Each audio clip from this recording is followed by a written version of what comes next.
Okay, hello everybody. Welcome to this meeting. And this meeting is basically an opportunity for us to network and to also get to know what others are doing within the space of greenhouse gas inventories. So my name is Ngoni Zachechirinda. I work at Muhammad VI Polytechnic University. I'm also a co-lead of the Inventories and Nationally Determined Contributions Network. And today with my colleague, Nina, we will be coordinating and facilitating this meeting. So Nina, can you introduce yourself and start the presentations? And welcome everybody. Yeah, thank you, Ngoni, and also warm welcome from my side. So yeah, my name is Nina Grasnick. I'm working at the Coordination Unit Climate at the Thun Institute in Germany. And I'm also a member of the GIA Secretariat. And yeah, as Ngoni mentioned already, I'm helping him to facilitate the meeting today. And I would like to kick off with a short introduction to the GRA and its activities, but I guess you are all most familiar with it, so it will be quite short. But feel free to ask questions afterwards. So the GIA was launched in 2009 at the climate conference in Copenhagen, and since then continues to grow in membership. So right now there are actually 65 member countries because Cuba just joined yesterday. And the aim of the GIA is to bring countries together to find ways to grow more food without growing greenhouse gas emissions. And the way the GIA works is through its 4 research groups, which focus on different types of agriculture commodities. But I will talk about this later. And then we also have 17 scientific networks, which the I&NDC network is one of them. And some years ago, it was estimated that there are 3,000 scientists involved in support of or directly in GIA activities. And if we have a look at the GIA partners, we see that there are regional and international development organizations and also research funding agencies, United Nations agencies, and yeah, also from them, some of them you will hear today, and also who will also present part of their activities.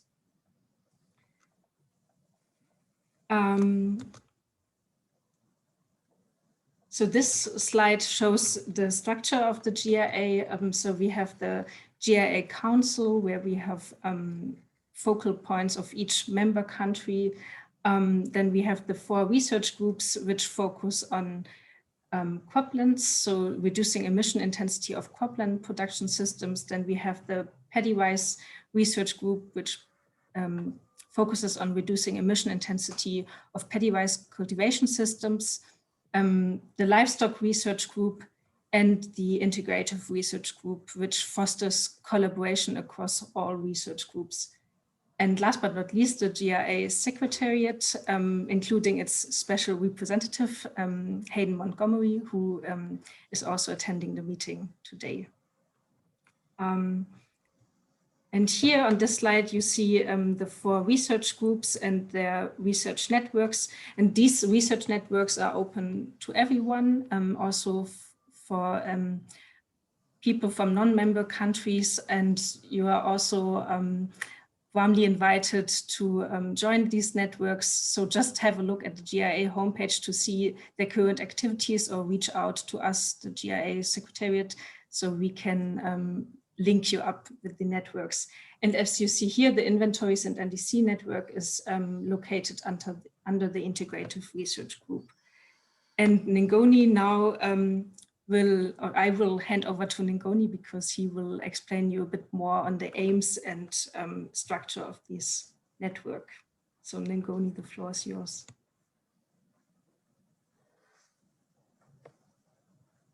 Are you muted? Okay, yes. Thanks, Nina. Thank you very much for that introduction. So the Inventories and NDC network is co-led by Richard Eckert and Hazel Tomlin and myself. And the aims of this network is to improve the evidence base and better connect governments and relevant experts. And the idea there is that we want to ensure that there is an improvement in the quality of agricultural NDCs and the way they are achieved and reflected in national greenhouse gas inventories. We also want to work together with different partners to accelerate and capture different mitigation technologies, and at the same time, simultaneously increasing agricultural productivity and the efficiency of national inventories. And this will therefore help support policy and mitigation decisions, and also the achievement of the NDC targets. And this network is currently consisting of around 300 people that are participating in the network. And this includes people ranging from inventory compilers, different decision makers, and actors in the policy space. Next slide, please, Nina. So the idea, the main focus is also to increase access to methods to improve the collection of the activity data that is needed for inventories, and to also inform the collection of greenhouse gas emission data. We also aim and focus on providing technical support and training and also capacity building and knowledge transfer. So this is also one of the activities that this meeting is one of the activities that are aligned with technical support and also capacity building. And we are also working on building on existing databases and also developing new platforms where necessary. One of the things we are trying to focus on is to ensure that there is in-country capacity to conduct inventories and avoid the need to outsource this activity from outside the respective countries. And today we're going to hear a lot of presentations from different partners who are aligned with the work of the Global Research Alliance. And so these are the partners that we will hear from today. So I will not mention them by name, but you're going to see representatives from the different partners. Thank you. And in terms of communications, one of the things that we do in the NDC support network is we periodically release a newsletter, and it's entitled Who's Counting. So I would encourage you to subscribe if you want to hear more of what we are doing and what is happening across the world. And also feel free to share what is happening in the inventory space, in the different projects that you're working in the different countries that you're working on. So this will also increase visibility to your work to an international audience. Next slide, please.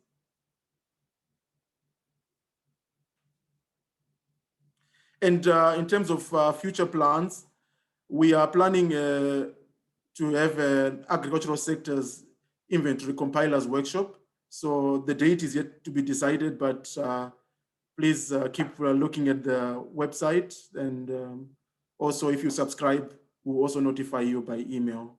And then the Global Research Alliance is coordinating a summary resource of the 2019 IPCC refinement of the 2006 guidelines for national greenhouse gas inventories. The other thing is we are also going to continue releasing the Who's Counting magazine that goes out periodically.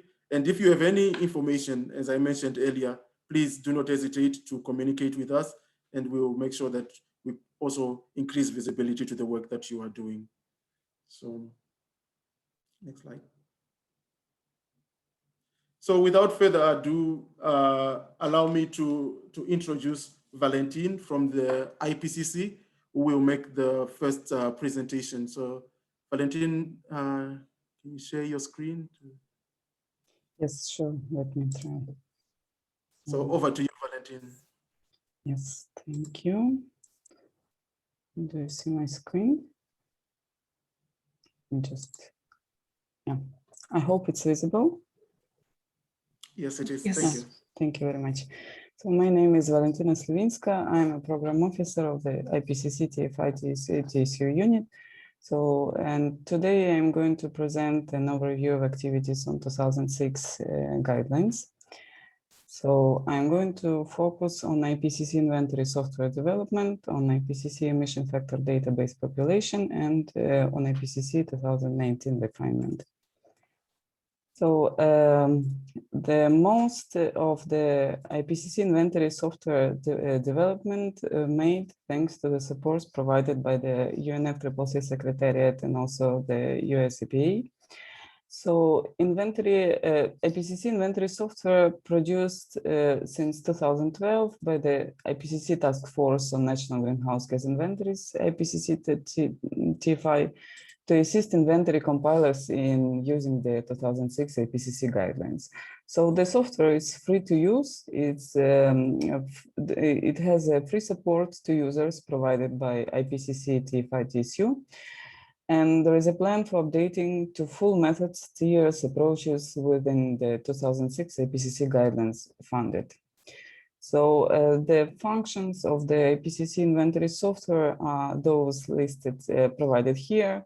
It contains default data. It has data managers as a land use, livestock. It has a data archive. It has a data export and import. So also there is QA/QC section with the uncertainty analysis, key category analysis, and reference method. And also it starts from the administration functions. So country, users, years, and all these goes through the worksheets for data entry. So the main updates that now are going on the IPCC inventory software, general part is that it will have a subnational disaggregation, approaches 1 and 2 for uncertainty analysis and key category analysis, level and trend, also time series export import and translations.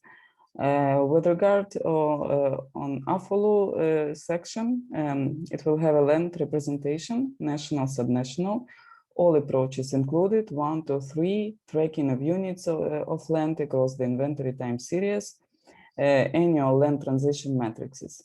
Also, stock difference approach will be there, all tier 2 methods included, wetland supplement methods and defaults, and also user-defined soil climate vegetation zoning. So here you may see the screenshot of the last version that is going, now it's under the updating process. You may see here the tracking. This is approach 3 for land representation. And here you may see how each unit of land can be tracked with the history, let's say, with the previous land use subcategory, and then transition period, years of conversion. This is the example just for you to see how it will look like after all updates happened with the software. So here you may see the stock difference approach implemented on the forest land as an example. So this here we may see the unit. Maybe I apologize, maybe the resolution is not so clear, but here we have managed forest land. Then it goes to the planted forest land. Then you may use all the steps to apply stock difference approach for the calculation of carbon stock changes in the forest land. So here, this is the example, the screenshot of the wetland supplement implementation. So particularly on rewetted peatlands. So then let me go quickly on IPCC emission factor database. Actually, it's a library of emission factors and other parameters with a background documentation and technical references that can be used for estimation of GHG emissions and removals in inventories. So data collected there can be split, let's say subdivided as a default values from IPCC guidelines, data from peer review papers, and data from other publications such as national reports, national inventory reports, etc. And also there are two types of application. It's a web application and offline application that can be freely downloaded from the website provided in the presentation. But what is important to note that the EFDB emission factor database is not intended for authorization of use of specific emission factors, and it has not been subject to the formal IPCC review process. It serves as a library where inventory compilers can find emission factors suitable to their inventories by their own judgment. So, and apply them not only for the national inventory compilation purposes, but also for the different levels as a project and so on, subnational levels. So emission factor database evolves across time through a continuous process of data population and platform management. And data proposals can be submitted to the editorial board from researchers, inventory experts, and data collection efforts, expert meetings to collect data, literature search by TSU and others. So emission factor database, it's actually, TSU, Technical Support Unit, is open to any data proposal to be considered for inclusion into the emission factor database. So all the data proposed for the EFDB is going to the process of consideration by the EFDB editorial board, and all the data needs to follow the criteria as robustness, applicability, and documentation. And so in order to be included in the EFDB. So this is a figure how the process of inclusion new data into the EFDB looks like. So the data may come from the data meeting for the editorial board consideration. The data may come from data providers, and then a technical support unit does initial check, and also then data goes again to the consideration by editorial board. And then after their assessment on the fulfillment, the criteria that I already mentioned, robustness, applicability, and documentation, after the consideration goes to the emission factor database, all the data proposed. So here you may see how the emission factor database looks like the general web page with the search functions here. So you may go through different options to try to search the emission factor that the user it intends, to use in which category, which cases. So you may go through the specific guess type of parameter search, or you may see here the data. And so the results can be also export to XLS files. So it's quite, I would say, diverse options for search. So let me also now go through the 2019 refinement and specifically volume 4 on agriculture, forestry, and other land uses chapter. So refinements are made in all chapters except chapter 9 and that focus on the other land. So it contains annexes as Annex 1 mapping tables, and then Annex 2 worksheets. So the refinements include new and updated default data, as well as new and up-to-date information and guidelines. So general guidance, let's say updated and new guidance on land representation is now there. So there are approaches, approaches updated, where approach 3 is for tracking unit of land across time. So methods for estimating areas of land use and land use change, sample-based, survey-based, and wall-to-wall, combining multiple data sources and derivation of IPCC land use categories from land cover information. So there is also a new guidance on the use of allometric models and biomass density maps for estimation of biomass. And also it includes elaborated guidance on application of tier 3 methods, model-based and measurement-based. So There is also new guidance on interannual variability. So it's an optional voluntary approach for disaggregation of total emissions and removals for the managed land proxy into those that are associated with human effects and those due to natural disturbances. So also there is a elaborated updated guidance on developing consistent time series through extrapolation based on a functional relationship. For example, with functional relationship between age stock and associated annual increment. It is good practice that the model used for extrapolation utilize information on the methodological elements that is consistent with those used in the rest of time series. So with regard to agricultural land, there is a tier 2 steady state method for soil organic carbon changes in cropland. Also, Refinement 2019 Refinement AFOLU chapter has updated stock change factors for tier 1. So, and also tier 2 steady state method can be used to estimate country-specific stock change factors. And there is also new guidance for estimation of stock change in mineral soils associated with biochar amendments. So with regard to flooded land, so in the land use category, flooded land remaining flooded land, there is a new guidance for estimation of methane emissions. And in the land use subcategory land converted to flooded land, there is updated guidance for estimation of CO2 emissions based on CO2 fluxes instead of carbon stock changes. New guidance for estimation of methane emissions and optional approach to develop indicative estimates of the anthropogenic components of total CO2 and non-CO2 emission from flooded lands. So with regard to livestock, there is a tier 2 gross energy calculation extended to goat. Methane emission factor for enteric fermentation derived from DMI. New methane emission factor for enteric fermentation for llamas and ostrich.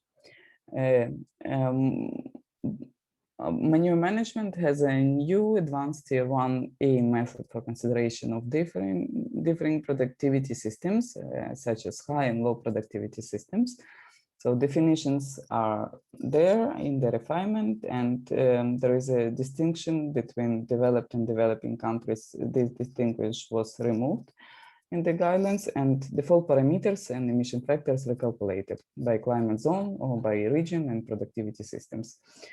So in generally 50% of equations updated, 10 new equations added, and 27 new equations annexed. So with regard on harvested wood products, there is a maintains the existing approach in the 2006 IPCC guidelines. And there is elaborated and updated guidance on detailed on wood product in use, including good practice in the choice of method, delineation of boundaries of different approaches and clarifying essential differences among those, clarification on estimating for emission associated with the harvested wood product use for energy purpose, disaggregation of semi-finished HVP commodity classes into 3 instead of 2. And then there is an updated and new parameters such as default conversion factors and half-life for HVP commodity classes. So I guess that's it from my side. Thank you very much for your attention, for the floor. So. Thank you very much, Valentina. So I don't know if there are any questions for Valentina. Feel free to unmute yourself or put them in the chat, and then we could raise them. Maybe I'll start with the question that was made on the chat by Senga.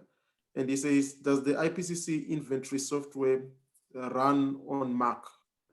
I would say, yeah, there is a kind of complexity to run IPCC inventory software on Mac, and I would recommend to go. There is a section of frequently asked questions related to the use of IPCC software. So there is some specific notes depending what kind of, let's say, specification you have on Mac, so how to deal with the IPCC inventory software with these laptops. So please visit this section. There are a lot of let's say issues addressed there, so you may go through them and just familiarize users with any problems you may have on it. Thank you. And then another question from Carl, and he says, is the IPCC inventory software version 2.691? I'm not aware that it can be used for approach 2 and 3. Yeah, thank you for this question. Yeah, indeed, the version available, the version 2.691 is available on the website, but it doesn't have, I mean, not all the sectors and categories have 2 and 3 tier methodology there and approaches too. So as I mentioned in my presentation, there is let's say, the software is under the development, and now we are trying to include all the methodologies on the approaches in tiers, and unfortunately it's not still finalized, and when it will be done, so it will be announced. So now we are working. I just showed in the presentation the process that we did for now. So I hope when it will be finished, so all these options to use the higher tier methodologies and approaches for land representation will be available too in the software. So thank you. Okay. And then the other question is, can we officially use the 2019 refinements? And when was it adopted? So actually, I would say that at the beginning of the refinement, it says that it contains the more advanced methodology.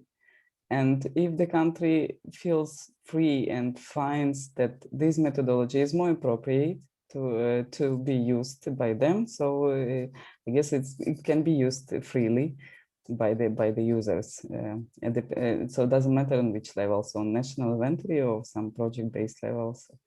Okay. Yeah. Okay. Thanks. So I'll just have a question from myself as we wait for others if they have other additional questions. And this one is, I mean, are you conducting any outreaches on emission factor data generation, especially in developing countries? I mean, because there is there's limited data, there's limited emission factors from developing countries. Are you conducting any outreaches targeting researchers in those regions, or that is not part of the mandate?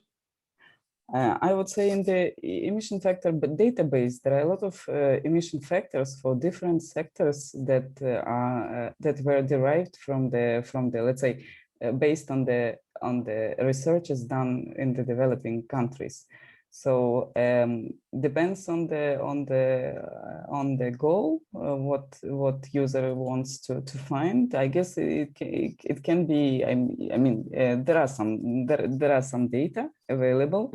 So this data comes from peer-reviewed journals as a majority. So the researchers are working usually covering big areas and also a lot of countries, developing countries. So this data is actually coming from developing countries. So I would suggest just to go to look, because each emission factor has a description in the emission factor database, and it has the description from where this data directly came.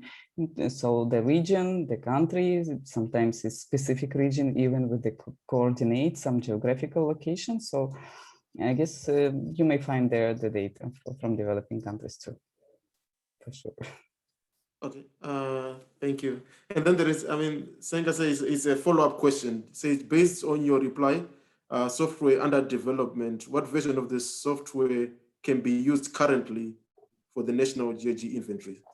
Yeah, for now, the one that was mentioned before, so 2.691 is the one available, publicly available, and yeah, it can be used by inventory compilers.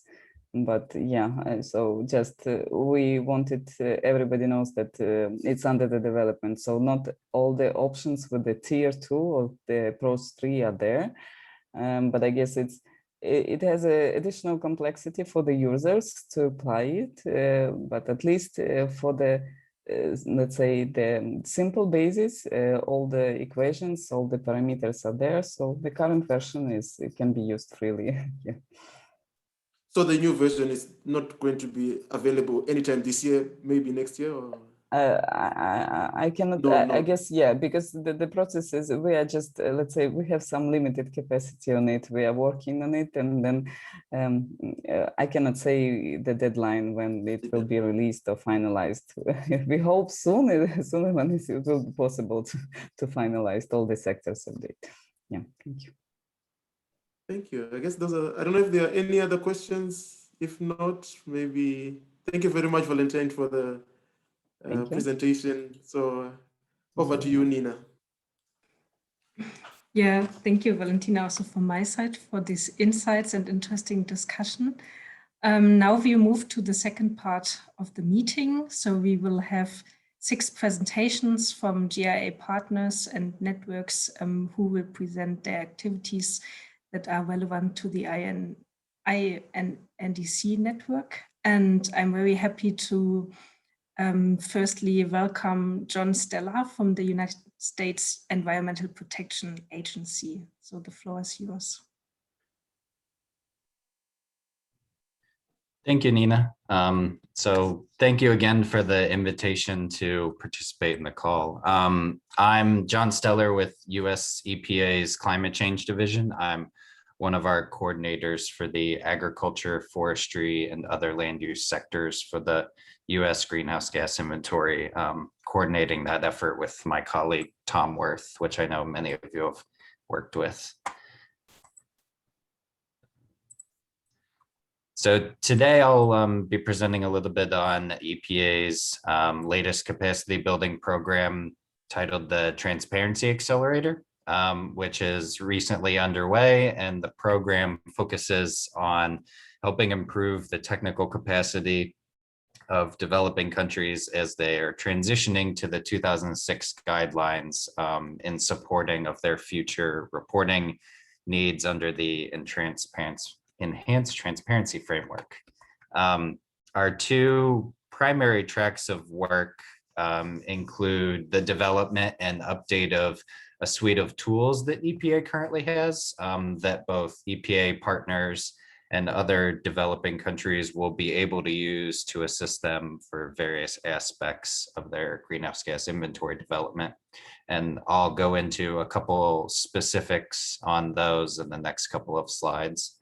And then the second key component of our work is bilateral capacity building technical support. So more peer-to-peer engagement and working with countries on transitioning to the 2006 guidelines and developing their inventories. The project currently runs through 2023, likely into 2024, and covers all aspects of inventory development, all sectors, but does have a specific emphasis on the agriculture, forestry, and land use sector. And geographically, EPA has the potential to work in a number of different regions, including South America, Africa, South and Southeast Asia, as well as a number of Pacific Island, small island developing states. So a very brief overview of our general approaches and some of our lessons learned that we're going to be incorporating into this current project. Key thing that we continue to push on is to ensure that support lasts longer than just the capacity building project. There's an emphasis on the need for strong institutional arrangements within the country to support that system and keep it sustainable, given that the future reporting needs under the Enhanced Transparency Framework. EPA utilizes what we call the learning by doing approach. So the goal is not to focus only on providing training and then leaving the country to produce the inventory on their own. Ideally, that would be the end goal, but we actually want to build the technical capacity by working with the country, with the experts on the inventory team and their partners while they compile the inventory, so it builds the institutional knowledge necessary to keep that inventory team sustainable. We're looking to collaborate and leverage as many partnerships as we can with other donors and partner organizations. There's a lot of actors in this space, and so we want to make sure we're avoiding any sort of duplication with work.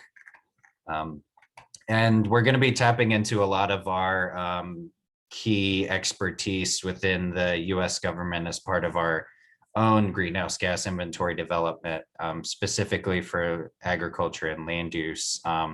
We're teaming up with our US Forest Service and Colorado State University, specifically Dr. Stephen Ogle, who will be supporting our work moving forward.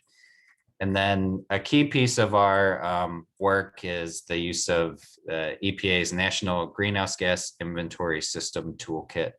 The toolkit was designed a number of years ago under our previous capacity building program to assist countries in documenting critical information about their inventory system, and more importantly, provide ideally a starting role for subsequent inventory. So it's a little bit easier transition developing them under shorter timeframes. We're planning to update this suite of toolkits and have been thankful enough to partner with the UNFCCC Secretariat on trainings, as well as FAO's CBIT AFOLU project, where we actually received good feedback from a number of countries under that program. So a key tool that EPA has used as part of our AFOLU sector, or agriculture, forestry, and other land use sector capacity building, is the Agriculture and Land Use Tool, or ALU tool. This was again developed under our previous capacity building effort because, as we all know, the AFOLU sector poses a often significant challenge for many developing countries, and is often a larger component of their overall greenhouse gas inventory makeup in terms of total emissions and sinks compared to developing countries. And so based on our experience, this tool is developed to guide an inventory compiler and ideally simplify the process of conducting their inventory by dividing the overall agriculture, forestry, and land use analysis into steps to facilitate compilation of activity data, emission factors, documentation, and calculations. So the tool facilitates the use of tier 1 and tier 2 methods based on the IPCC 2006 guidelines, and encourages the use of good practice as well. One key functionality that I'll highlight is that the tool does allow for more detailed disaggregation of the livestock sector, given that enteric fermentation tends to be a key category in many countries. And the tool facilitates the use of remote sensing products as well. So I won't walk through all of these in detail to keep it brief. I want to be aware of the other presentations, but we are planning to make a number of updates to the tool over the next year or two, rounding out the 2006 guidelines to include harvested wood products and dead organic matter. We want to add an economic mitigation component that could help mitigation planning by potentially adjusting carbon prices within the tool that the user would set. But also a key piece is we want to be aligning and complementing the tools that Valentina had just touched upon, such as the IPCC software. So that way data can be imported and exported between the two tools as users would like to use them. And then I'll just note that we are looking at developing an online version. Currently, it's only a desktop, to improve functionality and also improve the user interface as well. The tool can be a little bit clunky, so trying to make that a little bit easier on users. And then my final slide, I'll go through this briefly, but we are looking at developing what we're calling the land representation workflow schema. And so based on our US experience for our inventory and land representation development, we're working with US Forest Service, Colorado State, and other key partners to develop a workflow guidance for countries who have challenges in harmonizing different data sets that ultimately go into producing their land representation, with the overall goal to be able to produce consistent estimates and data products that align with 2006 guidelines and UNFCCC reporting requirements. That is it for me. I'm happy to take questions. I'm happy to field questions in the chat box as well. Yeah, thank you, John, for this very great overview of EPA's work. With regard to the time, we would just only take burning questions on clarification. Otherwise, we also have 30 minutes Q&A after all presentations are finished. So we definitely come back to Svetlana's question. So is there any question on clarification here? Okay, so then I will hand over to Andreas Wilkes from New Zealand Agricultural Greenhouse Gas Research Centre. The floor is yours. Thank you very much, Nina. It's good to see many old friends in the list of participants, some of whom I haven't been in touch with for some while. And you may not be aware that I'm now working with the New Zealand Agriculture Greenhouse Gas Research Centre, leading a program to support inventory capacity development in Africa and Southeast Asia. So that's what I'm going to introduce about. Just some broad background to give some perspective on this. A few years ago with CCAFs, we estimated that there were 92 countries that included livestock in their initial NDC. More recently, if you look at how many countries have adopted Tier 2 for livestock, then there's quite a big gap, and particularly in Africa and Southeast Asia, we find large gaps between the ambition to mitigate livestock emissions and the inventory capacity to reflect emission reductions.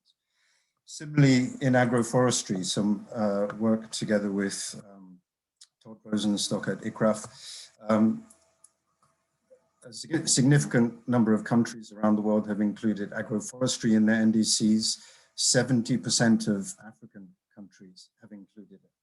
But looking at Africa, the 50 countries in Africa, there are only 2 countries that explicitly report agroforestry carbon stocks in their inventories, and 15 countries do report some kind of carbon stock change in croplands. So potentially agroforestry is included, but not explicitly so.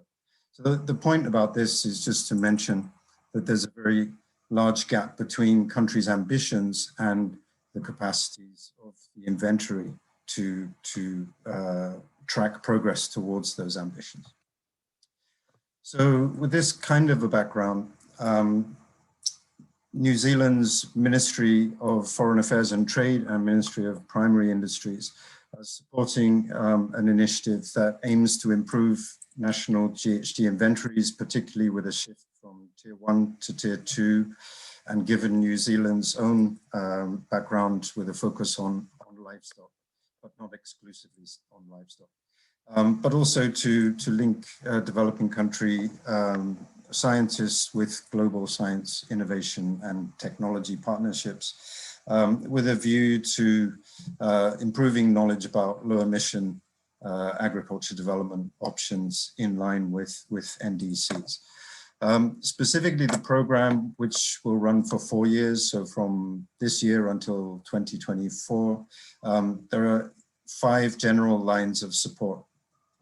So one of them is capability building. That's training and research grants for postgraduate and young professionals, very similar to the existing grants that New Zealand finances through the Cliff Grads program and also the Roof Forum in Africa. There will be technical assistance on inventory improvement, and that's the line of work that I will be leading. And also some support for development of measurement hubs, both in Africa and in Southeast Asia, including physical infrastructure, but also the technical capacities to operate equipment and to design research and so on. And also some funding for regional research projects and small-scale pilot mitigation activities in the later years of the program. So that's just a kind of overview of the support that will become available. So this work has been under development since January of this year. So that's 6 months, but it's hard to make progress when all you have is Zoom. So, but we have engaged with a number of countries in discussions on plans about what their needs and priorities are. And here's a brief overview of the status of that. So in Kenya, we're still in this phase of assessing priority needs, mostly around livestock. Uganda, Zambia, and Zimbabwe, we're very close, having agreed work plans, very close to contracting and sort of signing MOUs and so on. Malawi is still in very early discussions. In Southeast Asia, in discussions with several countries, Vietnam still assessing priority needs, and that work is being conducted together with Natalie and ACIAR, she'll be talking a bit later. And in Cambodia, in partnership with FAO and one of their CBIT projects, and discussions ongoing in the Philippines and Indonesia. So the work is evolving.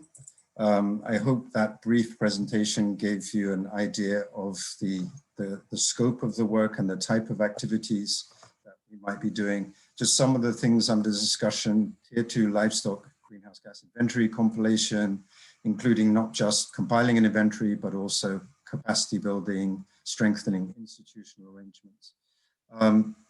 Some countries have expressed particular interest in identifying priority emission sources and mitigation options, and others also in MRV systems for mitigation actions, and also training and research grants to support all of the above. So these are the kinds of activities that we plan to be supporting. We're still in discussions and very keen to make sure that what we do is aligned with the work of other development partners. And so we've been in discussion with FAO, as I mentioned, Australian colleagues and many others. But if there are others on the call and some of the countries or the topics that we're working on have some link or overlap with what you're working on, then we really would like to make sure we maximize complementarity going forwards. So I'll leave it there for now, and hopefully in a few months I can update you with some more specific news. Thank you very much. Yeah, thank you, Andreas, for this overview on the inventory capability building activities.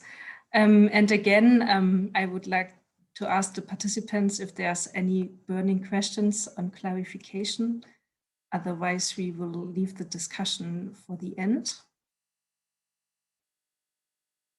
Okay, I think there's no burning question right now. So then I'm very happy to welcome our next speaker, which is Natalie Dowen-Brown from the Australian Centre for International Agricultural Research. So the floor is yours. Thank you. I should be able to see my screen now. Yes. So thanks. This ACIAR project is based in Fiji and Vietnam. The Australian research team from the University of Melbourne and Queensland University of Technology. And we are working alongside our colleagues in the governments of Fiji and Vietnam to support the development of national inventory and mitigation systems. So this project has been running for a couple of years already, and the next phase will go on for another 3 years. Just the background of the project, we're working with the Ministries of Agriculture and Climate Change divisions in Fiji and Vietnam. When we started the project, the aim was to identify priority areas of research where we could put additional funding into further projects. And part of this was around assessing the co-benefits of relevant mitigation options that were suitable for the environments in Fiji and Vietnam. So as we know, mitigation options really need to have strong co-benefits if they're going to be adopted by farmers. Another part of the initial project was in developing a governance checklist, and this was designed for countries wanting to start working through the process of developing their governance systems. So things like institutional arrangements and ensuring stakeholder engagement, MRV systems, and a continual cycle of improvement. So some of the gaps that we identified were similar in both countries. And this was quite interesting because both Fiji and Vietnam are at very different stages in the development of their national inventory systems. However, the common gaps were around capacity building of local experts, particularly in calculating the national inventory systems for agriculture. There was also looking at how policy could be guided from the national level through to the local level. Improving communication between data providers and collators. So that included universities, extension officers, private sector providers, and through to ministries of agriculture and those managing the national inventories. There's also a requirement for integrating a central data repository system. So we've heard of a couple of these through the IPCC and US EPA. So this was needed not only to store activity data and emission factors, but also it was flagged that looking at suitable mitigation options and having somewhere to store the details of the co-benefits associated with them, as well as the barriers to implementation, would be very useful as well. On the mitigation side, there has been a focus on mitigation because the Australian project team has a great deal of in-depth knowledge around mitigation options in the agricultural sector. And this is for both cropping and livestock systems. So there's a need for some transfer of knowledge around mitigation research and some of the best methods for measuring local emission outputs. And also the publication of local emission factors.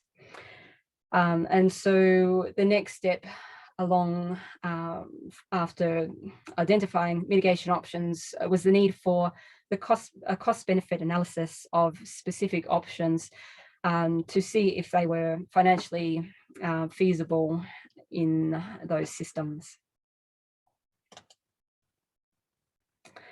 So the current project takes it from a more general overview of the gaps into looking at greater detail of what's required and prioritizing these areas. So as mentioned, there's a number of groups working in this area in both Fiji and Vietnam. And so we're looking at complementing the existing work that's going on in these countries and also avoiding the duplication of effort.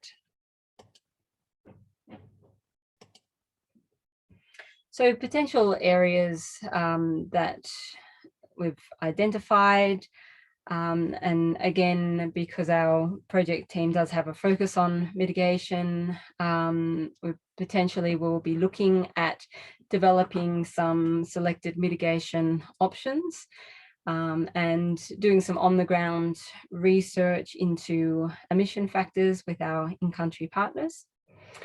Also developing MRV systems for mitigation options is another potential area moving forward, and integrating mitigation MRV systems back into the NDC so that emission reductions can be captured. So in the development of mitigation and climate policy, this may involve analysing how different policy levers can be used to encourage changes in farm management. And all ACIAR projects integrate a gender-aware approach into any policies or mitigation actions to see if there are impacts along gender lines. And finally, we can also build on the earlier work around developing governance and institutional arrangements and developing communication systems between stakeholders. So as mentioned, we're finalising the project focus moving forwards. And as mentioned, we're in contact and collaborating with a number of organizations in Fiji and Vietnam. And I've listed the ones that we're already connected to who are speaking at the session today. So project reports are available, including the governance checklist from the first part of our project, if anybody is interested in seeing those.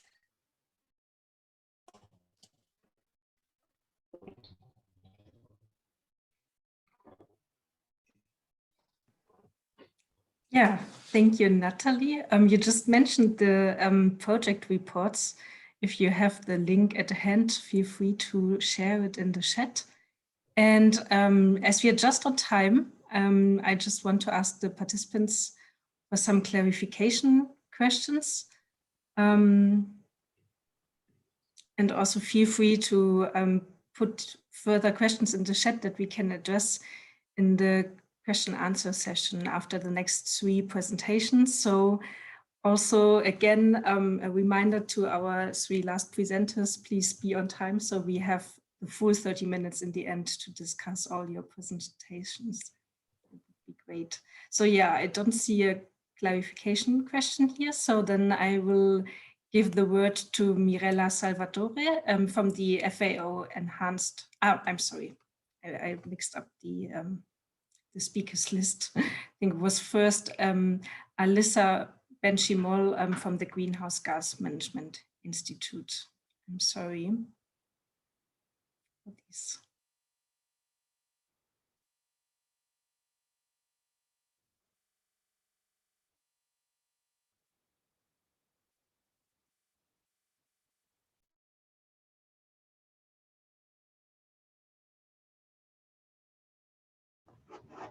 Can you guys hear me? I was having a little bit of trouble. Selecting Yes, mute. it's fine. Yeah. Okay, great. Can you see my screen just fine too, my presentation? Yes. Perfect. Thank you so much. Well, good day, everyone. It's a pleasure to be here. My name is Alyssa Benchmal. I'm a program officer of the Greenhouse Gas Management Institute. I am delivering this presentation on behalf of Dr. Oleg Glade, who could not be here today, but she did deliver her presentation to the group yesterday, but time zones didn't allow her to be here.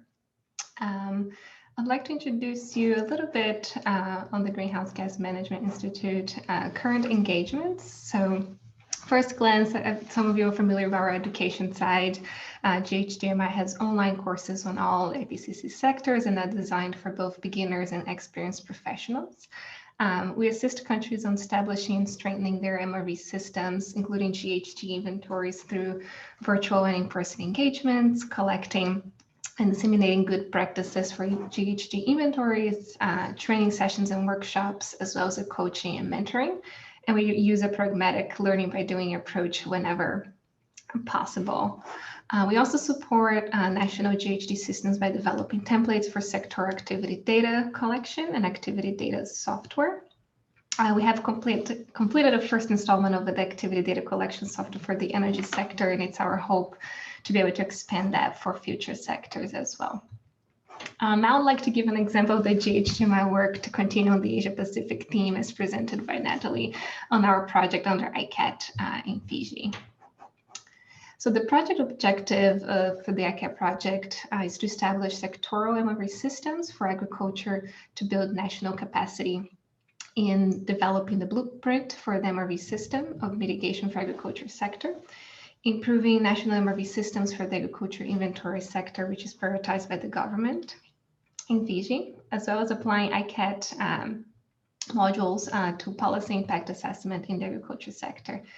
And the project will also develop recommendations for including agriculture sector policies in Fiji's first enhanced NDC.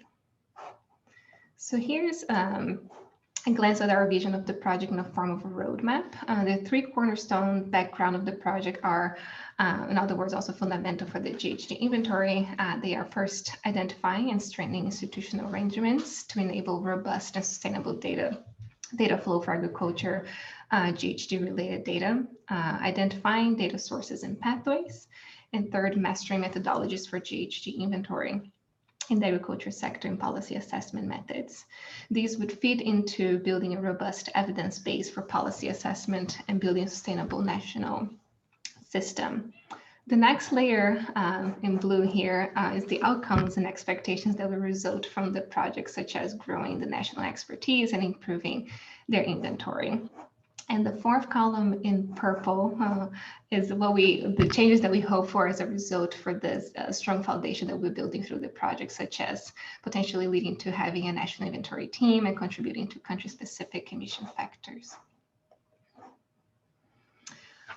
Our approach to the project plan includes 4 key elements to make sure it's sustainable throughout the project and in the future, which is having a Fiji-based project coordinator leading technical leadership in project activities, establishing and training a team of Fiji ag experts, working together with Fiji government to elect the climate change division through all phases of the project, as well as the other 2 ministries here listed on the slide. And last but not least, creating synergies through strong collaboration with our colleagues engaged in different MRV aspects in the region, including GRA, ACIAR, US EPA, and GALS International Consulting Firm tasked with creating Fiji's first BUR. So the successful implementation of the plan will lead to the following expected outputs. Fiji to have a blueprint for the MRV system of mitigation for agriculture. Fiji has capacity to manage and or implement an effective national MRV transparency system, as well as Fiji applying good practice and tools that integrate transparency on climate policies and action with evidence-based policymaking in the agriculture sector, including assessing GHG and sustainable development impacts of policies and measures. To achieve these outcomes that I just listed with including the strong involvement of the Fiji project participants, national consultants, and experts, the project activities that will be performed are organized into 3 main groups. The first one being the ag inventory development, starting small, covering livestock and rice cultivation categories, which have been prioritized by the Fijian government. Second, the group is the agricultural policy impact assessment in terms of, as I mentioned, greenhouse gas and sustainable development impacts for 2 agricultural policies, and an MRV system development for the sector. And in order to build we have a strong training plan in place for the project participants, the government experts and national consultants. So that all the activities are paired with substantial training component to build capacity for greenhouse gas data, policy assessment capacity in Fiji, and MRV system development. For each of these 3 main groups, Fiji's team will have access to customized training in the form of workshops and webinars. The guided training series will develop the national experts' theoretical as well as practical skills in data processing, national MRV systems, and the fundamental application of the 2006 IPCC guidelines. And as part of the project, a series of hands-on training will be developed to guide national experts in developing an instruction manual for calculating GHG emissions from livestock and rice cultivation in Fiji. Second, a report of estimated GHG and sustainable development impacts of the 2 policies that will be selected, and a national system guideline manual for the agricultural sector. And through the training and through the way it was set up for the project, those manuals and those guides will be developed by the emerging experts that are being trained through the program, through the project. And here, just a glance of the status to date of the project. Most important, we are ready to kick off our training soon this summer and come and start with our livestock training, and the experts are on board, and we're ready to get started and provide an update in another meeting if possible. So happy to take any questions at the Q&A session and pass on back to you, Nina. Thank you so much. Yeah, thank you, Alyssa, for introducing us to the Fiji project. And to stay with the time, I think I will directly give a hand over to now our before last presenter, Mirella Salvatore. Sorry for the confusion again, from FAO Enhanced Transparency Framework. So the floor is yours.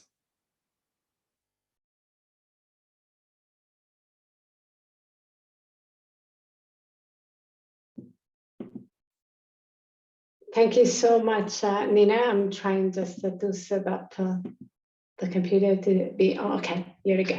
So thank you so much. So my name is Mirella Salvatore. I'm the Climate Change Officer from the Office of Climate Change, Biodiversity and Environment, the NFL, and a part of the I&NDC support team inside of the same office. So I'm here to discuss how FAO is trying to address the enhanced transparency framework and what kind of activity we are doing for supporting our country in that regards. So first of all, FAO put in place a program for supporting country on transparency that is mostly funded by the Global Environment Facility through the capacity building initiative on transparency. And actually right now the overall program accounts for 2 global projects and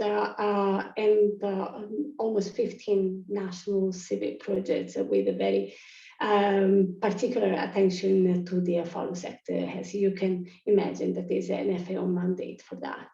So what is mostly the objective of overall our program is for strengthening, first of all, the capacity building in country in terms of the institutional arrangements, MRV and M&E system, because we consider also the M&E part, so for the adaptation reporting that is putting forward also MPGs, not as an obligation, but still something that country needed to face to start understanding.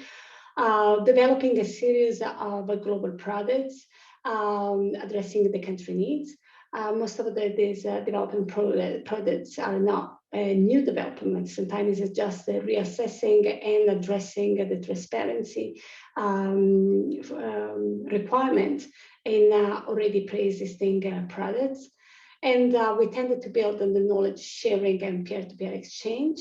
And what it really is also focusing, being a very technical agency is dedicated to a specific sector we also think that it's essential for us to put in place a coordination with other transparency initiatives that they look at the transparency angle from overall sectors.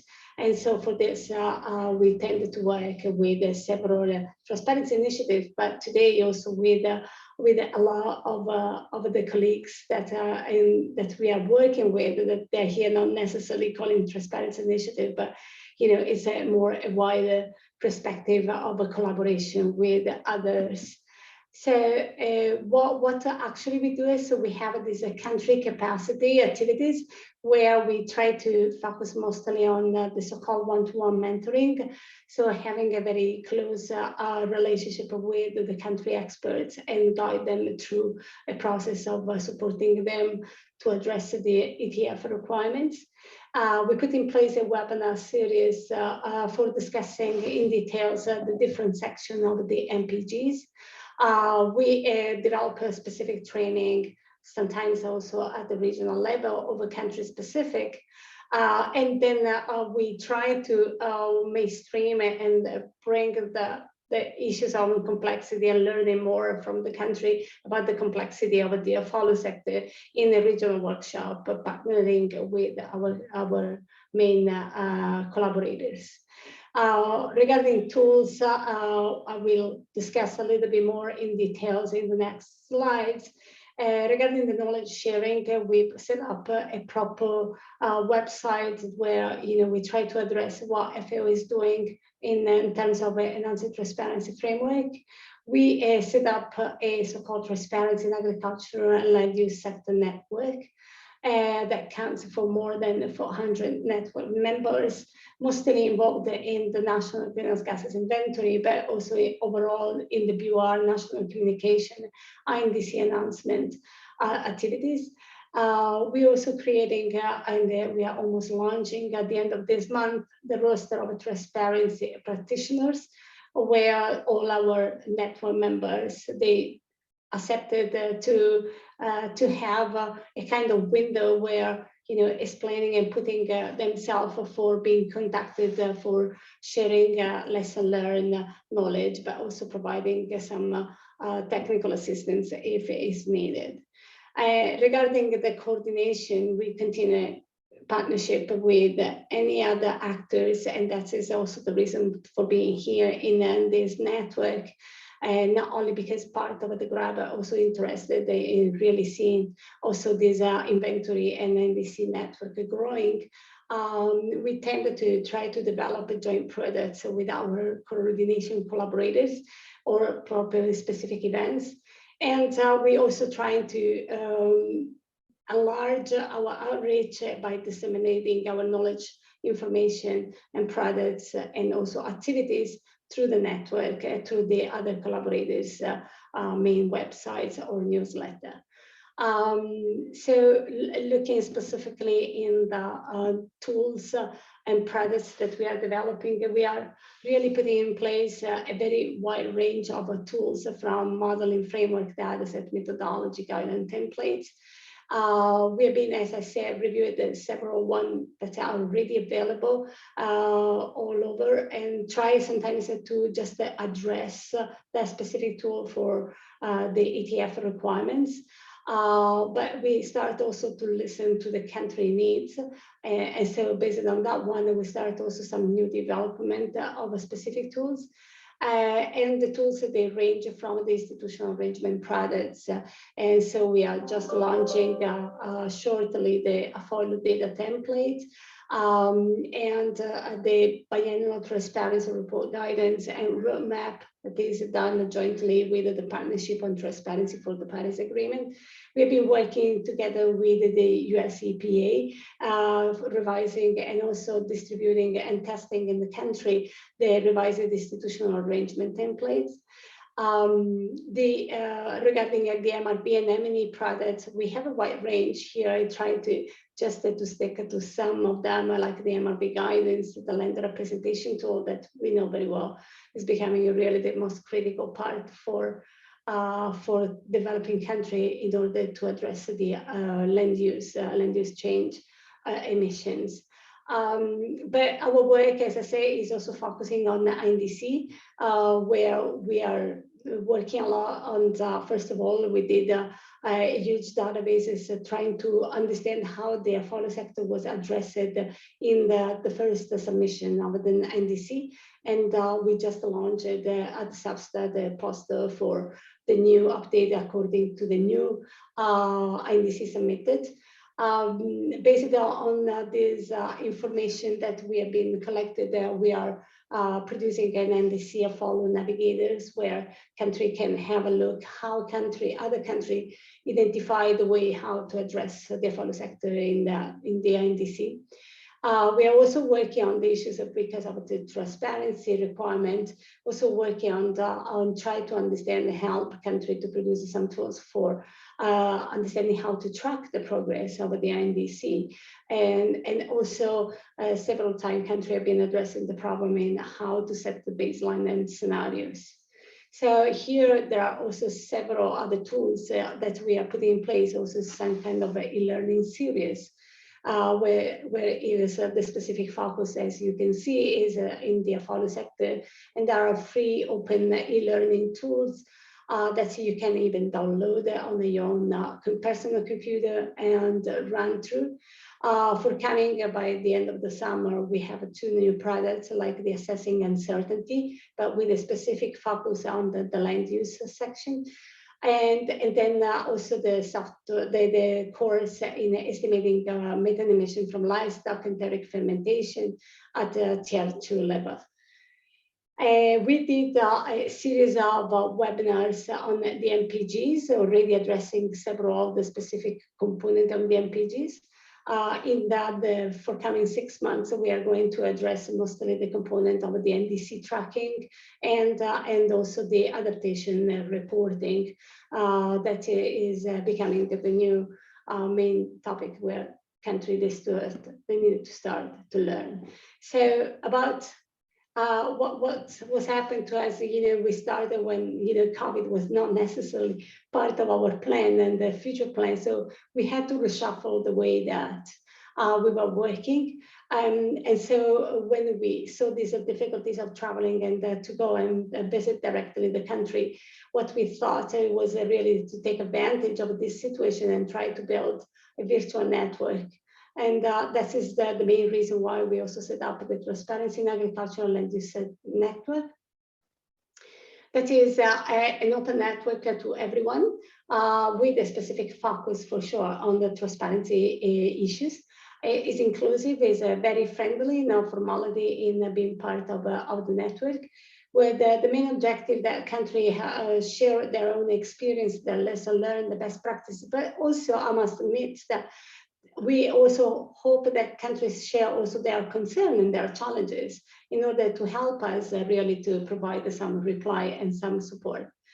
And we do this support of the network to e-discussions, a newsletter. We have also a LinkedIn group and the roster of participants that have been discussing. So this kind of modality, we don't think that is going to last just because COVID, it will be overcome at a certain point. But we really believe that a kind of mixed approach between the in-country technical support and a continuous discussion afterwards, for not leaving the country completely isolated after being doing emissions and support. I think that it should be really our new style. And I think that with all now that we are all trained and using these virtual instruments, I think that we should benefit out of this knowledge. So as I say, you can find all our information in our ETF website, where you can find everything that I've been discussing. So also the work that we are doing in the country. We're also preparing several videos to start really to communicate in a different way with our partners and our countries. And I would like to focus to the just recently launched coordination video. The objective is really to bring together all our coordinators efforts with ICAT, PAPTA, UNFCCC, UNDP, GSP. So we've been working with all of them. And what was the objective of this video is that we understand that, to address transparency, we needed to be a little bit more coordinated how we support the country.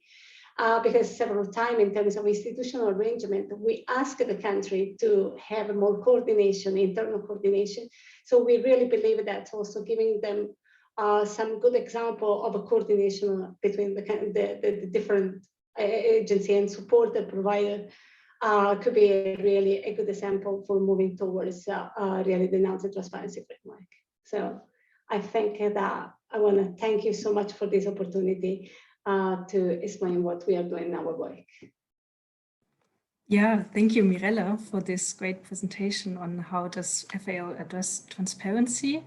As we are very close to the Q&A session, I would just directly hand over to Florencia Garcia from the Low Carbon Livestock Research Network, who is presenting today on behalf of her colleague Eduardo Fuentes Navarro. So, the floor is yours.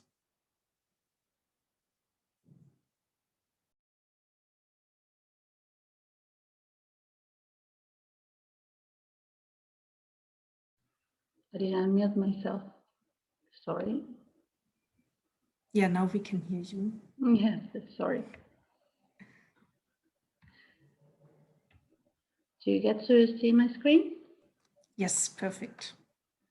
Hello, everybody. My name is Florencia Garcia. I'm from Argentina. I'm one of the Low Carbon Livestock Research Network coordinators. Our network was established around August last year, so it's a pretty new network. We have three aims. That is to improve the quantification and estimation of greenhouse gas emissions and carbon capture in livestock systems, to identify mitigation options for a sustainable livestock production, and to improve the national inventories in the participant countries. We're around 65 researchers, mainly from Latin America, but we also have 2 countries from the EU that we work together. Some of the members are today in the call, so hello in the distance to all of them. And also the glue that made all this possible, that is Claudia, that got us together to work. And we've been really lucky from early beginning. We've been having a lot of support from the GRA from early beginning of our network was established. So Hayden Montgomery has been acting as a GRA observer, participating in our activities and giving us support, all of them. So most of the researchers are really discipline focused from different backgrounds. And with that, well, the countries that are participating are researchers from Argentina, Brazil, Chile, Colombia, France, Mexico, Peru, Spain, and Uruguay. And with that disciplines that I mentioned, we have established early this year 4 subgroups. So it's the rumen and soil microbiology, carbon and soil sequestration, and modeling and inventory development that tackles particularly this subject that today join us, and the feed and nutrition and manure management network subgroup. Sorry. So as most of us are really discipline focused, and understanding the need of a way of contributing to our countries is through the improvement of inventories. And as Andrea mentioned previously, there's kind of a big gap between our expression of interest in terms of what we want to do as an NDC and our capability of actually guaranteeing that is the case. We've been taking the improvement of inventory as one of the main subjects or thing to discuss in the whole network. Of course, there's a particular interest of the subgroup, but it's a a technical issue that we've been discussing in the whole network with all the members. So we have been having technical presentations to discuss this and to understand how from a discipline in particular we can provide and improve with information our national inventories. So looking a little bit more into the modeling and inventory development subgroup, their goal is to evaluate and propose alternatives for sustainable livestock system based on modeling, and to contribute to the improvement of national inventories, for example, emission factors, as was previously mentioned. The activities that are running is the use of data to improve GHG emission and sequestration predictions, and to determine mitigation options and trade-off that might be in those alternatives, for example, other nutrient losses. So there are two ongoing projects that actually gave life to this network, and I will focus on the activity to kind of give you an overview of what the idea is that we want to aim to do with our network. And one is the AMSAT, that has as activities to transfer of competency and technology in greenhouse gas emission measurement and modeling, as well as identifying mitigation strategies, inventory development, and carbon sequestration. To develop a databases for greenhouse gas emission and carbon sequestration of pastoral systems that is of particular interest of our region in Latin America. To determine research gap and identify best management practices to increase livestock productivity at the same time of reducing greenhouse gas emission intensity and increase carbon sequestration of pastoral systems, and to publish a policy brief to highlight research findings to guide countries to achieve our national determined contributions. The other project that is more focused into the improvement of national greenhouse gas inventory has as activities to compile regional data and develop improvement of methodologies for estimating greenhouse gas inventories in the livestock sector of the countries that I mentioned that are members, and to establish and maintain direct communication with the ministry, public organization, and producers for the livestock industry to promote data compilation and estimation. There's a difference between the country members, how there have been previously interacting with other stakeholders. There are some countries that are more evolved in this sense, and others that want to improve these interactions as a way of contributing from research with information that actually serves to other groups of people. Last but not least, as I mentioned, we're a pretty new research network.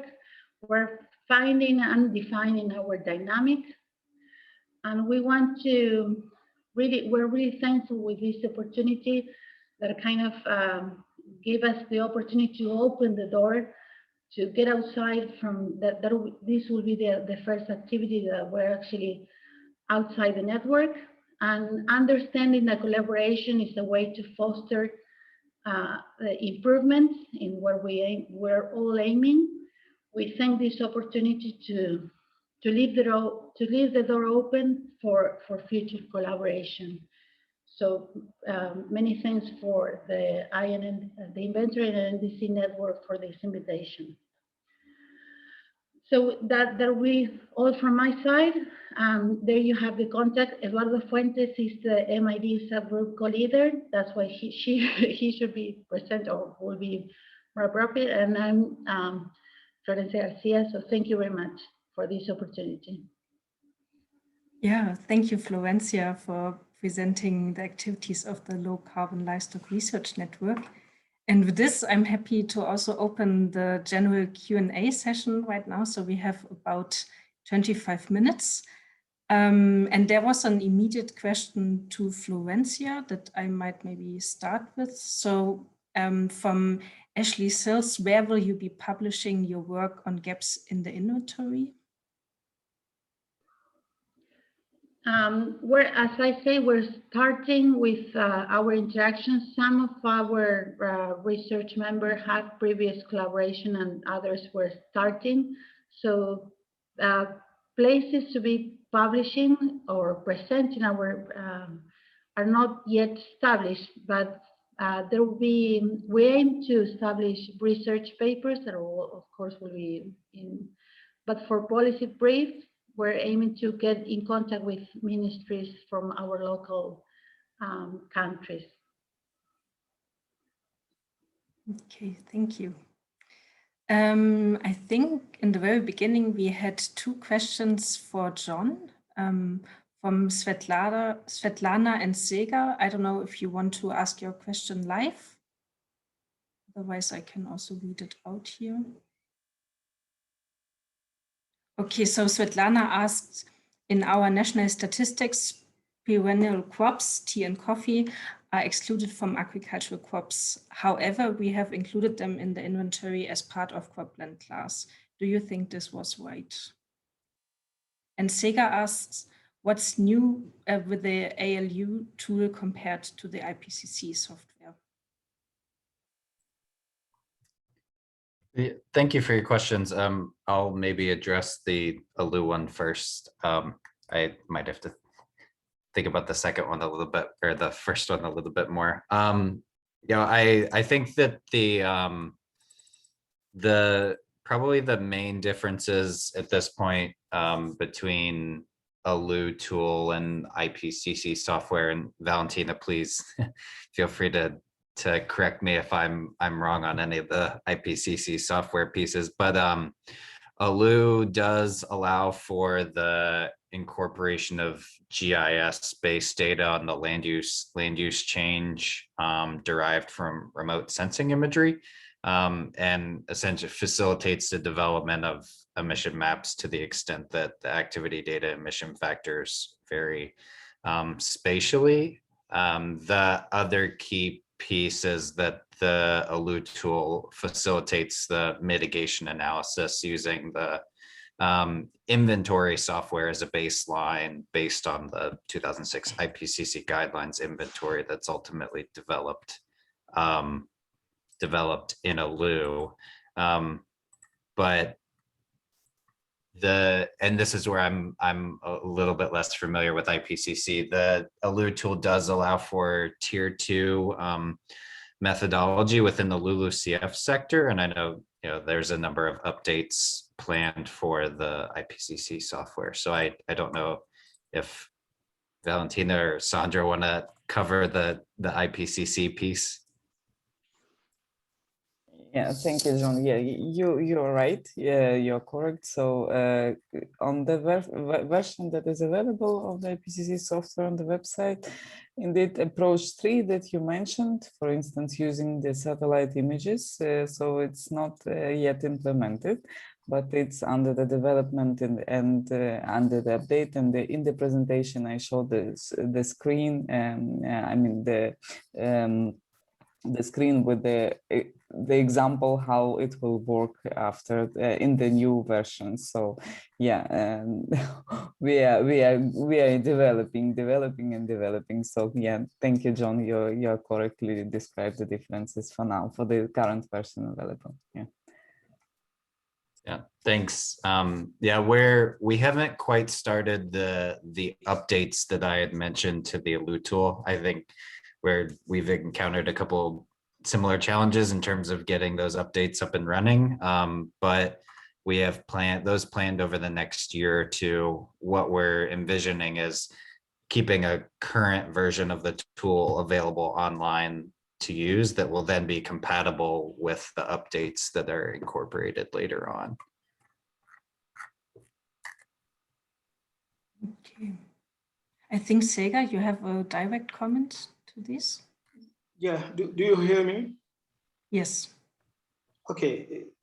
I would like to know if we have gain in terms of accuracy or simplicity, for example, when we apply the AFOLU tool compared to the IPCC.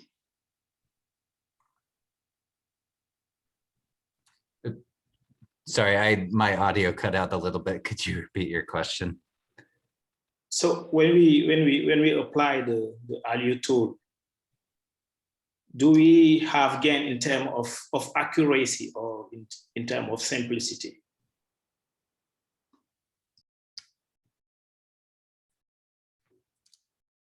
So the AFOLU tool provides flexibility for what you would like to do, but the methods are based on the same 2006 IPCC guidelines. And so the AFOLU tool takes sort of the transparency, accuracy, consistency, completeness, and comparability TAC principles within the tool. So there's both the focus on accuracy, but also the other principles as well. I don't know if I specifically answered the question, but I can follow up on that as well. Okay, thanks. Yeah, thank you. And I see that Claudia want to say something. Hi, thank you. I wanted to ask if the AFOLU tool is going to include the 2019 refinements, the revisions, and also because the IPCC tool and the US EPA tool, they're very similar. It's hard for us to look at the differences. If you in future maybe envision more of like having combined forces, because the problem with US EPA is you have funding for the next 3-4 years, right? And then you don't know what's going to happen, and it's going to mainly depending on the US government and how much funding they will be giving. While I assume that the IPCC, for example, will continue working, and so or will at least continue having funding. I'm just have these assumptions. So why don't fuse the tools? And maybe this is, I don't know, a naive question.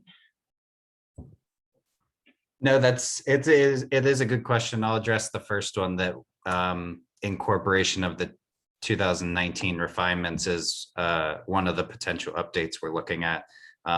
Ideally, first, we want to complete the 2006 guidelines and get the 2013 wetland supplement in there, sort of as a starting point, and then moving forward, ideally incorporate the 2019 refinements as well for those who would like to use them. And we have had some discussions in terms of aligning IPCC software and the AFOLU tool. I think the key piece right now for the AFOLU side is creating the import and export features that allow data to transfer between the two tools. I think it's probably a much longer term and very big picture discussion to talk about, or to get more into sort of combining the tools, but something to consider. Valentina, I don't know if you have anything more to that. John, yeah, thank you. The question is really good. So yeah, I don't have what to add to your answer. Yeah. Thank you. Yeah, thank you, John and Valentina. I see there were a range of questions from Ashley Sills. Maybe Ashley, if you like to ask your question live, or maybe you pick out the most burning one. I did have quite a few questions. I had a few questions for different individuals. I don't know if you want to look at the chat and see if there's any response, or if you can offer up anything in the way of a response. I've been working with some students on inventories and creating an inclusive carbon calculator, and we've had some questions around plastic production and carbon emissions and calculating emissions per unit. And I just wanted to know if there was any progress being made in terms of calculating the carbon emissions of plastic production.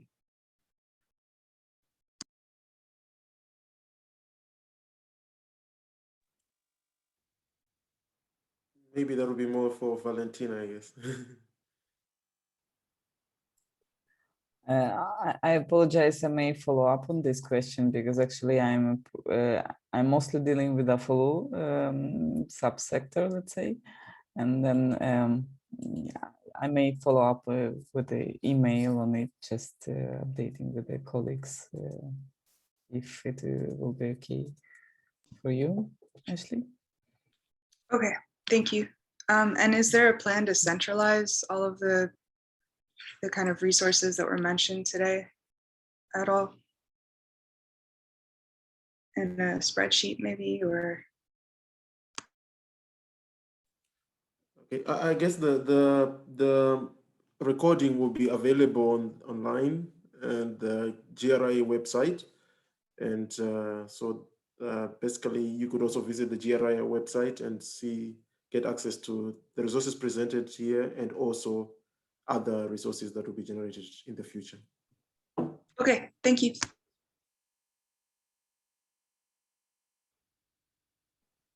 I don't know if there are any additional questions that, Nina, are there any in the chat that are burning? I don't know, Mirella, if you wanted to comment directly to Ashley's question. You were raising your hand. Oh, thank you so much, Nina, because I wanted to follow up a little bit with the question of that was raised in terms of the centralized, for sure, in terms of this kind of a specific product, this kind of event and what we have been producing and showing here. It's fine, but I think maybe I'm wrong. Maybe I think that actually, tell me if I'm wrong, but you was more wondering where, if there is a way to create a space where all of us, pull together all our tools and efforts in one specific regards. And that is something that we also been,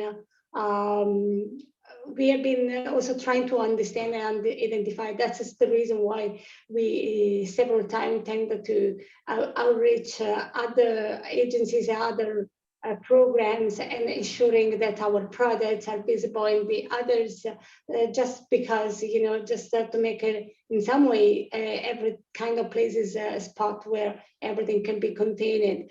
Also for example, the partnership and transparency, if we are talking about the transparency related issues that at the end of the day are mostly the own greenhouse gases inventory, they have their own section where they put all the tools and all the products from the different partners.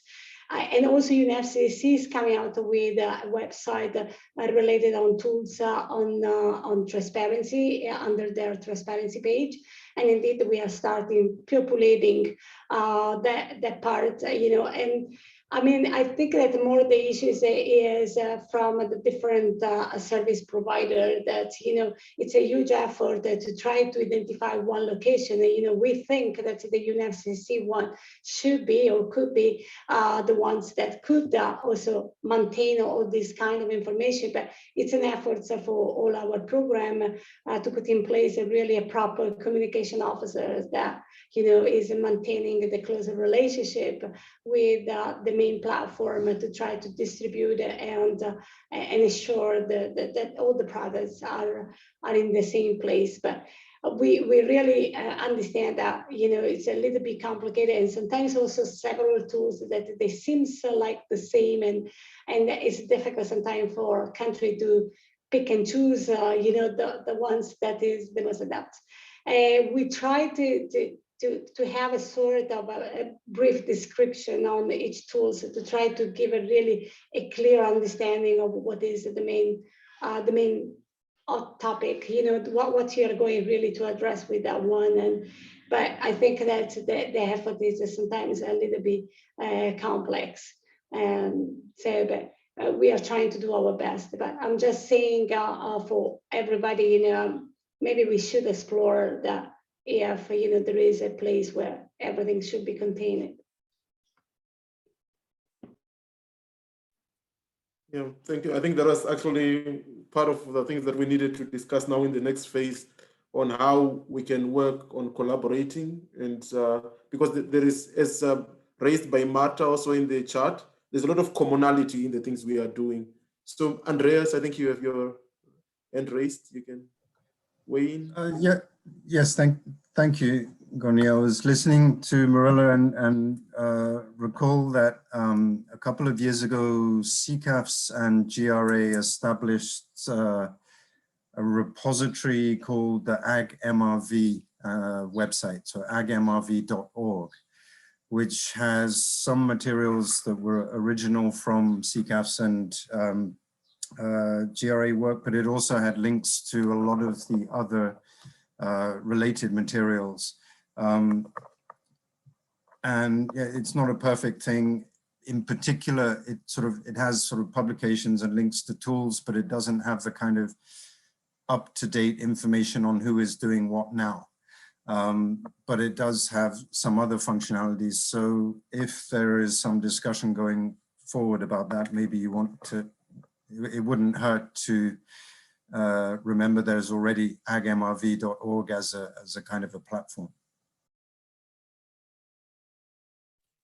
Thanks, Andrea. And I see Nina added the link in the chat. So if anybody wants to check that out. Any other comments on the issue of collaboration and working together and increasing visibility to the work that we are doing?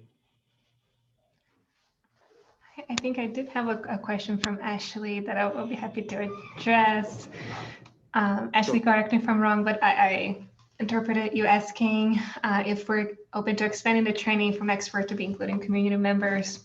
So for the Fiji project, we did, the project does hire local emerging experts. So we do train people from the Fijian community.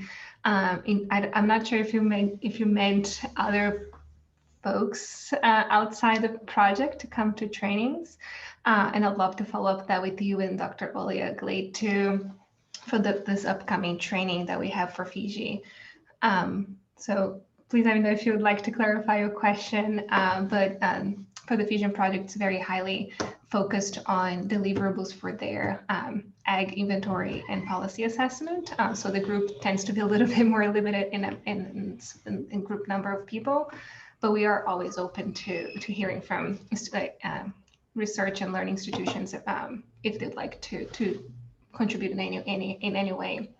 So we'll be happy to stay in touch. And also like to point you to, so the Greenhouse Gas Management Institute has a free experts forum. So if you do like to investigate or publish your question on plastics that you mentioned a little bit before, you feel free to explore that option too with your students. We have a huge network of alumni from our courses that could help out too. And not only that question, but other questions related to GHGMI. Thank you. Thanks, Alyssa. I think there was one question that was, I think probably not John or Valentina or anybody. I mean, about the issue on inclusion of tea and coffee. I don't know if that one was, I think it went unanswered. It was that it was in our national statistics, perennial crops, tea and coffee are included, are excluded from agricultural crops. However, we have included them in the inventory as part of cropland class. Do you think that was right? Anybody really in the panel?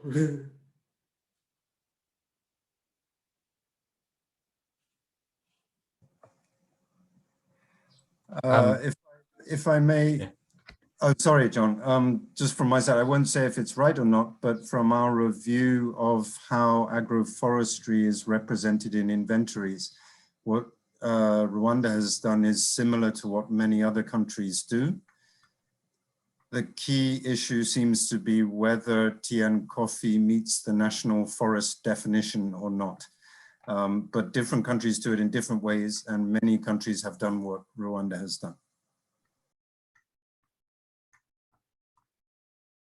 Yeah, I would echo that. I don't know. I would consider it right versus wrong, but I think a key piece is just making sure that it's it's documented transparently because, you know, there's flexibility per national circumstances to report information where it makes sense. And yeah, I echo Andreas that it also depends on sort of the definitions that the country's laid out.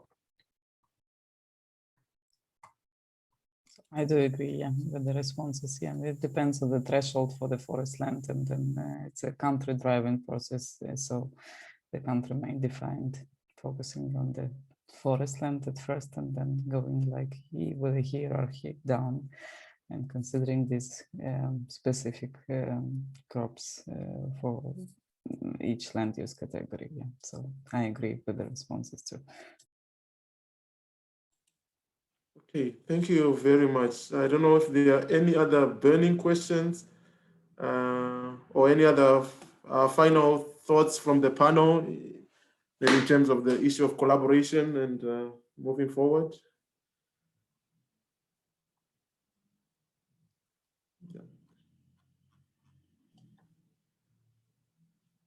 Yeah. Okay. Natalie, you wanted to say something? Sorry. Sorry, yes. I just wanted to highlight how much we've gotten out of our collaborations with other groups. So I would certainly encourage anyone that is working in this area or thinking of working in the same countries as other people to reach out and just get involved and see how you can integrate with existing projects moving forwards.